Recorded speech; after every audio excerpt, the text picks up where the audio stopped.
Il y a deux grandes valeurs, entre guillemets, auxquelles on peut rapporter le sport, soit en tant qu'il est un sport de haut niveau, de compétition, c'est la recherche de la performance, ou alors le sport peut être simplement l'occasion de l'accomplissement de soi.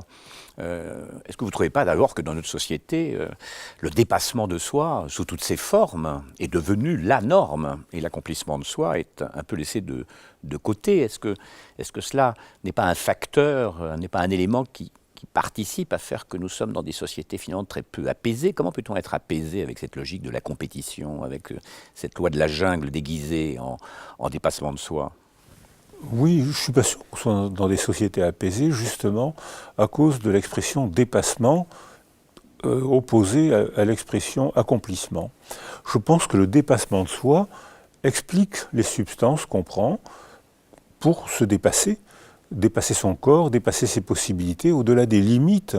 Donc c'est ce qu'on voit d'ailleurs pour les sportifs, qui sont punis quand ils sont pris, alors que dans l'internat en médecine, pratiquement tous les étudiants prenaient des amphétamines. Et leurs diplômes ont été validés. On ne les a pas fait pisser après les concours de médecine. C'est-à-dire que les Maxiton.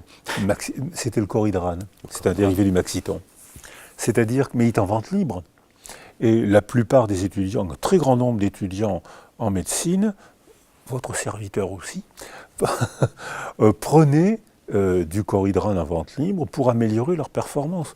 Si la performance se fait en un match, si la sélection pour une grande école se fait en une matinée, je ne vois pas pourquoi on se priverait de cette aide chimique qu'on paye cher, qui fausse tout, qui est une triche, qui fausse tout, mais qui est une réponse adaptée à notre système culturel, pas seulement scolaire, culturel, sportif et scolaire.